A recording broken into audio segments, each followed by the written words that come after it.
اتنا لمبا تھا کہ وہ اس کے دل کے مقام تک آ رہی تھی۔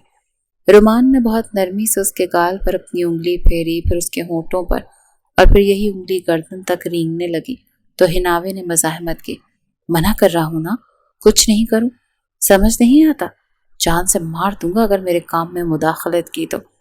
وہ غرایا اور وہ سہم گئی۔ رومان کی انگلیاں اب اس کے گاؤن پر پھسل رہی تھیں۔ وہ نہا کر صرف گاؤن پہن کر واپس آئی تھی۔ رومان اس کے گاؤن کی ڈوریاں کھینچ رہا تھا۔ نہیں پلیز مت کرو، خدا کے لیے مجھے گندا مت کرو۔ وہ رو رہی تھی۔ اس کے جملے پر رومان کی بھویں سکڑ گئیں۔ میرے چھونے سے گندی نہیں ہو جاؤ گی تم، ہاں، لیکن کسی اور نے تمہیں چھوا تو یقیناً ہو جاؤ گی، اور میں تمہاری طرف بڑھتے ہر ہاتھ کو کاٹ کر پھینک دوں گا حناوے، تم صرف میری ہو۔ وہ جنونی انسان آخر کون تھا؟ حناوے کا جسم کانپ رہا تھا۔ کیا چاہتے ہو؟ تمہیں اپنا بنانا چاہتا ہوں لٹل گرل۔ اس کی گرم جھلستی سانسوں والی سرگوشی پر حناوے کا دل اچھل کر حلق میں آ گیا۔ دور ہٹو، شٹ اپ۔ اس نے غصے سے دیوار پر ہاتھ مارا تو حناوے نے چیخ روکنے کے لیے منہ پر ہاتھ رکھا۔ منع کیا تھا نا تمہیں کہ مت پہننا وہ ڈریس، میں بہت برا پیش آؤں گا، پھر بھی تم نے وہی کیا۔ اس کے بالکل قریب تھا، اس کی گرم سانسیں حناوے کو جھلسا رہی تھی۔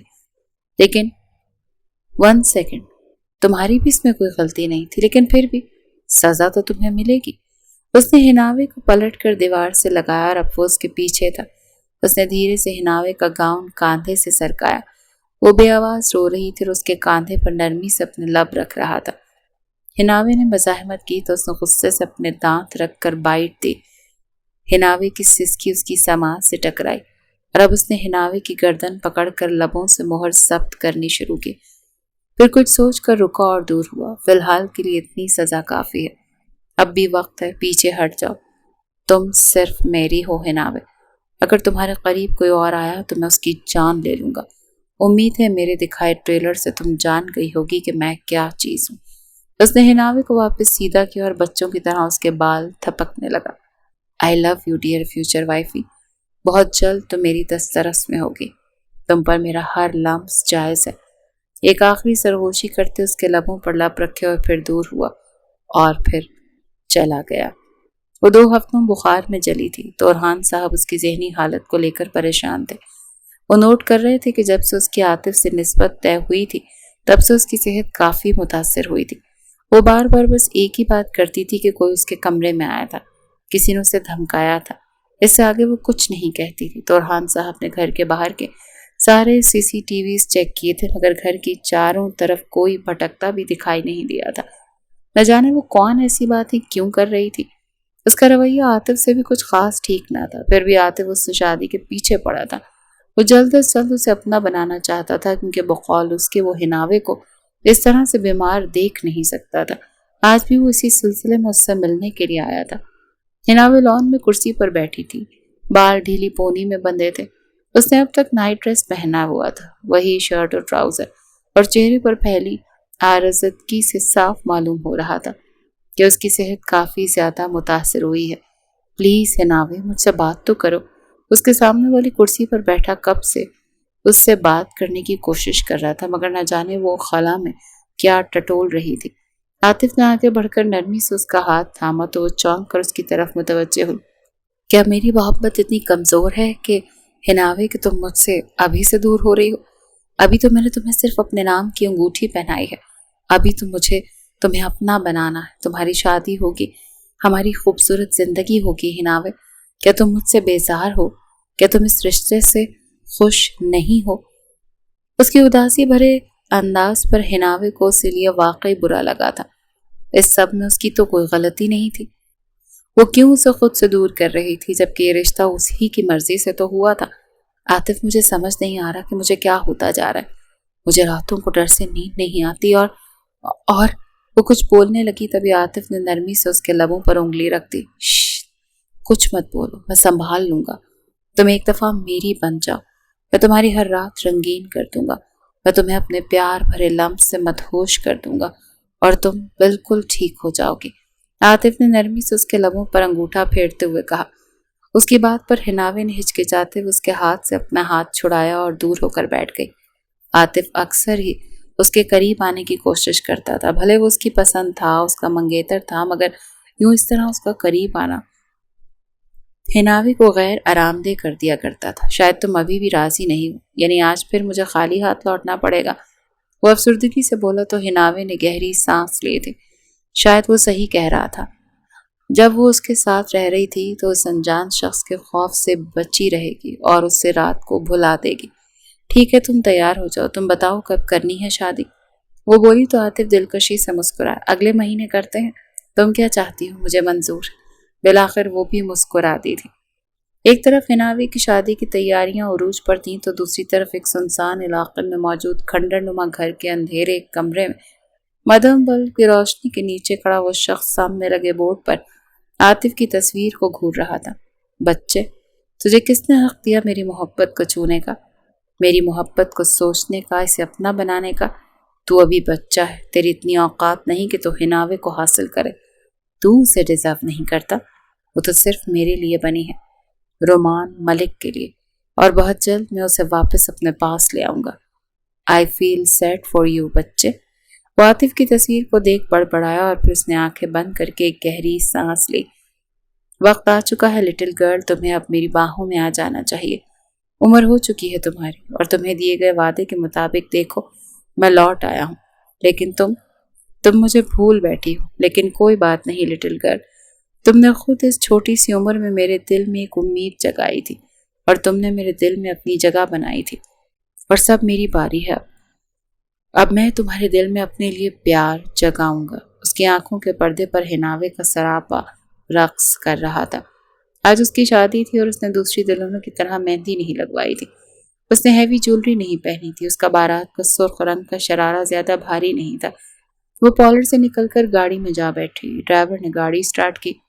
ابھی کچھ ہی دور گئے تھے جب کچھ لوگوں نے ان کی گاڑی کو گھیرے میں لے لیا۔ ہناوی کا سانس رک گیا جب اس نے ایک نقاب پوش کو گاڑی کے پیچھے دروازے کی طرف آتے ہوئے دیکھا۔ اس نے فوراً دروازہ لاک کیا، مگر اس شخص نے ایک زوردار مکہ مار کر گاڑی کا شیشہ توڑا اور گاڑی کا لاک کھول کر اندر داخل ہوا۔ ہناوی کی مزاحمت بیکار تھی، وہ اسے بے ہوش کر کے گود میں اٹھائے اپنی گاڑی کی طرف لے جا چکا تھا۔ جب اسے ہوش آیا تو اس کا سر چکرا رہا تھا۔ اس نے آس پاس نظریں دوڑائیں، وہ کسی پلین میں تھی یا پرائیویٹ جیٹ میں۔ تبھی کوئی دوسری طرف سے نکل کر اس کی طرف آیا۔ ہناوی سیٹ سے بندھی ہوئی تھی، اس کے ہاتھ بھی بندھے تھے۔ وہ شخص اس کے سامنے آ کر بیٹھ گیا اور بہت محویت سے اسے دیکھنے لگا۔ اس کے منہ پر ماسک تھا۔ ہناوی خوفزدہ سے اسے دیکھنے لگی۔ کون ہو تم، اور مجھے کہاں لے جا رہے ہو؟ آج میری شادی ہے، وہ التجا کر رہی تھی، البتہ وہ خوبرو شخص اسے دیکھے جا رہا تھا۔ پھر اس نے منہ سے ماسک ہٹایا۔ تم کھو گئی تھی لٹل گرل، کیا تم مجھے بھول گئی تھی؟ ہناوی اسے دیکھتی رہی تو وہی شخص تھا، مسٹر ملک، جو اس دن اس کی منگنی کی تقریب میں آیا تھا۔ آپ کیسے کر سکتے ہیں ایسا مسٹر ملک؟ آج میری شادی ہے، وہ احتجاجاً چلائی۔ شادی تھی لٹل گرل، اب نہیں ہوگی۔ تم میری تھی، تمہیں میرا بننا تھا۔ وہ سرگوشی نما انداز میں بولا تو ہناوی نے غصے سے ہاتھ کھولنے کی کوشش کی، مگر مزاحمت بیکار۔ یہ آپ کیا کر رہے ہیں؟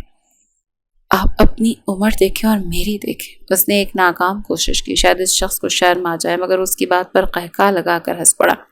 انٹرسٹنگ لٹل گرل، مجھ سے نکاح کی ضد کرتے وقت تمہیں میری عمر کا خیال نہیں آیا تھا؟ اس کی بات پر وہ ناسمجھی سے اسے دیکھنے لگی۔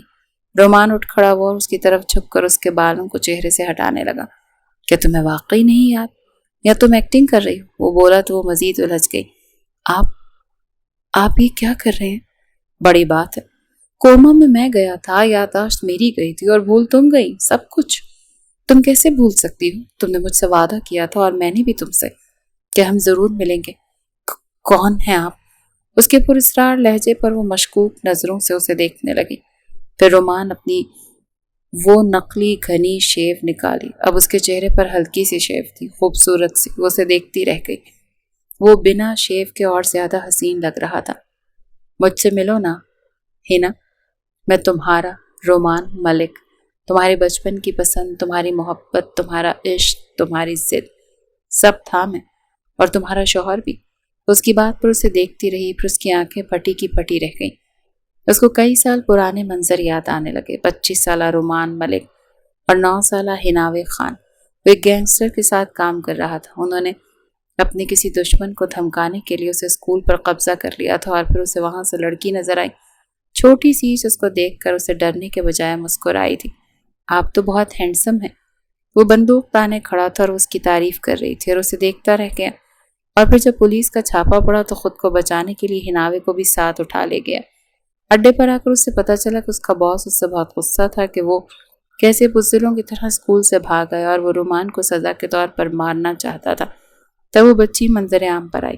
انہیں مت مارے انکل، یہ تو بہت ہینڈسم ہے، مجھے یہ پسند ہے۔ اس کی بات پر رومان غصے سے اس بچی کو گھورتے ہوئے اندر جانے کا اشارہ کرنے لگا، جو اتنے بڑے گینگسٹر کے سامنے کھڑی مزے سے اپنی پسند کا اظہار کر رہی تھی۔ مافیا باس یک طرفہ مسکرایا، اسے بدلہ لینے کا ایک اور موقع مل گیا۔ اگر تم اپنی جان بچانا چاہتے ہو تو تمہیں اس لڑکی سے شادی کرنی پڑے گی۔ اس کی بات پر 9 سالہ ہناوے خوشی سے چہک اٹھی۔ اس کی فیری ٹیل کے مطابق جب وہ بڑی ہو جاتی تو کوئی ہینڈسم شہزادہ اسے سب سے دور لے جاتا، مگر اس کا یہ خواب اتنی جلدی سچ ہوگا وہ نہیں جانتے تھے۔ رومان یہ سن کر تڑپ اٹھا، اسے خود سے شرم آ رہی تھی۔ وہ کیسے ایک بچی چھوٹی سے نکاح کر سکتا تھا؟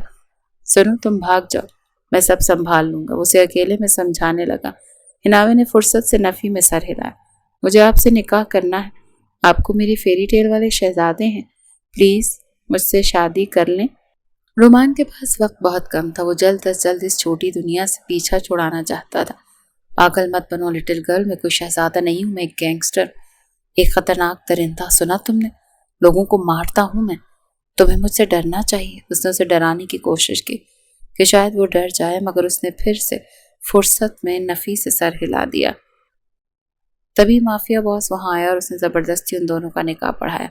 رومان کو اس چھوٹی بچی کے قریب بیٹھے ہوئے بھی شرم آ رہی تھی، البتہ اس کی حالت پر مافیا کے سب ممبرز خوب ہنس رہے تھے۔ لیکن ایک بات طے تھی کہ رومان کے نکاح میں آنے کے بعد سوال ہی پیدا نہیں ہوتا تھا کہ وہ اسے چھوڑ دیتا۔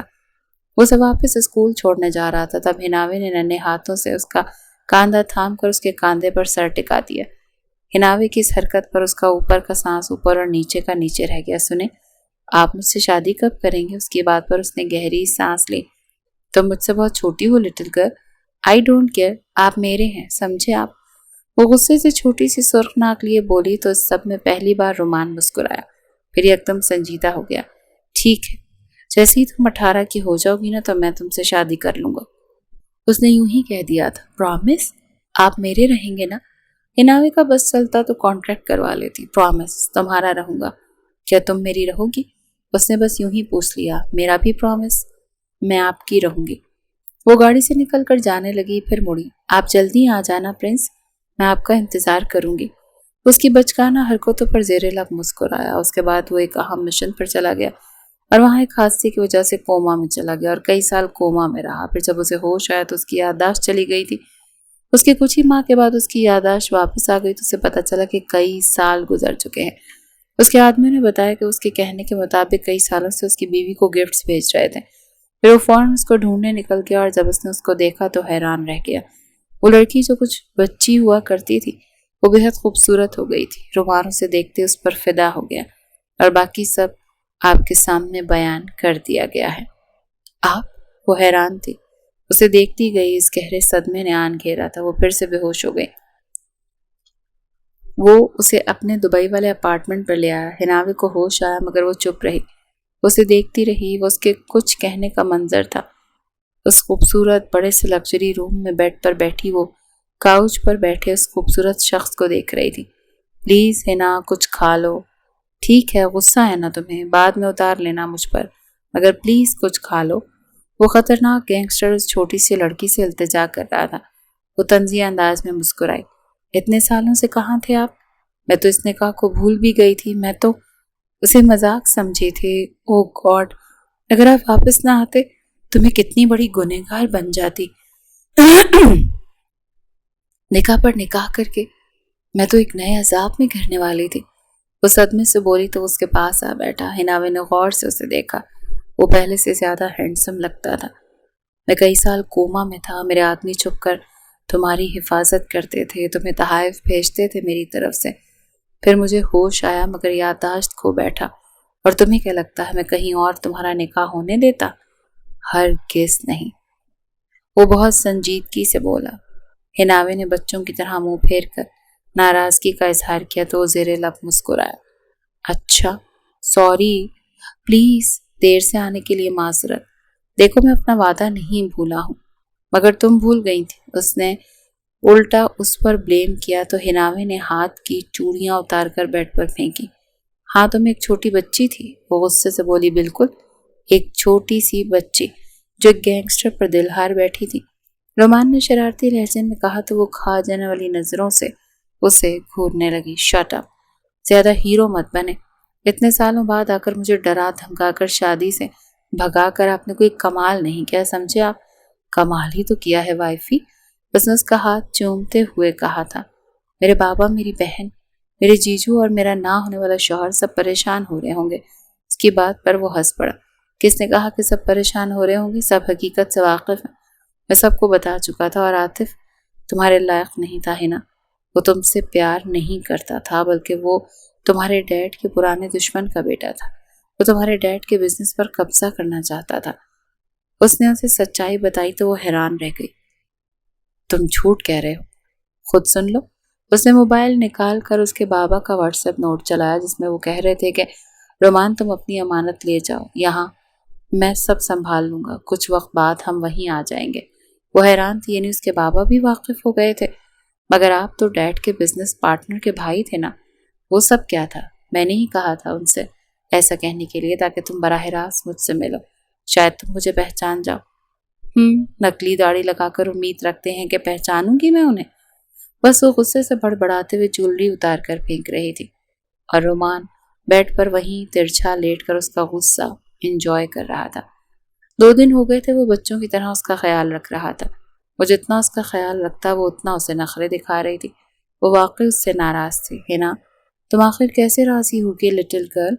بتاؤ نا مجھے۔ آپ واپس اس لیے آئے ہیں نا کہ میں بس آپ کی وائف تھی؟ بس فرض نبھانے آئے تھے آپ، اس کے علاوہ کچھ نہیں ہوں میں آپ کی۔ نہ جانے وہ کیا سننا چاہتی تھی۔ رومان اسے کچھ سمجھاتا وہ غصے سے پیر پٹکتی ہوئی سیڑھیاں اتر کر نیچے آ گئی۔ پھر وہ گھوم کر پورا گھر دیکھنے لگی۔ تبھی اسے نیچے ایک کمرہ نظر آیا جہاں مدھم روشنی تھی۔ وہ اندر آئی تو پورا کمرہ اندھیرے میں ڈوبا ہوا تھا، بس ایک دیوار پر جہاں ایک پورٹریٹ لگا تھا وہاں لائٹ جل رہی تھی۔ وہ یہ دیکھ کر حیران رہ گئی کہ اس کی 18ویں سالگرہ کی تصویر رومان نے وہاں بڑی کر کے لگائی تھی۔ وہ حیرت سے آس پاس دیکھ کر دیواروں کو دیکھ رہی تھی جہاں اس کی مختلف تصویریں لگی تھیں۔ وہ مڑی تو اس کے بالکل پیچھے کھڑا مسکرا رہا تھا۔ تمہیں لگا کہ صرف وعدہ مجھے واپس لایا ہے؟ مجھے تم سے کتنی شدید محبت تھی ہناوے، میں بیان نہیں کر سکتا۔ میں نے معافیت تک چھوڑ دی تاکہ جب میں تمہارے پاس آؤں تو تم مجھے دوسری نظر سے نہ دیکھو۔ اس کے بالکل قریب کھڑا سرگوشی نما انداز میں کہہ رہا تھا، میں نے تمہیں بہت یاد کیا، میں بہت تڑپا ہوں تمہارے لیے ہناوے، پلیز اب یہ دوری تو ختم کر دو ورنہ تمہارا رومان تو تڑپ تڑپ کر مر جائے گا۔ اس کی شدت بھرے انداز پر اچانک ہناوے نے اس کے لبوں پر اپنا نازک ہاتھ رکھا۔ خاموشی سے اس کی آنکھوں میں دیکھتی رہی۔ رومان نے دھیرے سے اس کا ہاتھ تھام کر اس پر شدت سے لب رکھے تو ہناوے نے گہری سانس لی۔ کیا آپ مجھ سے شادی کرو گے ہینڈسم؟ اب تو میں بڑی بھی ہو گئی ہوں نا۔ اس کی بات پر ہنس دیا تھا۔ ہناوے دھیرے سے مسکرائی۔ رومان اس کے ماتھے پر لب رکھ کر اسے اپنے سینے میں بھیج چکا تھا۔ وہ اسے اب کھونا نہیں چاہتا تھا۔ ان کی زندگی کا ایک حسین باب آ چکا تھا۔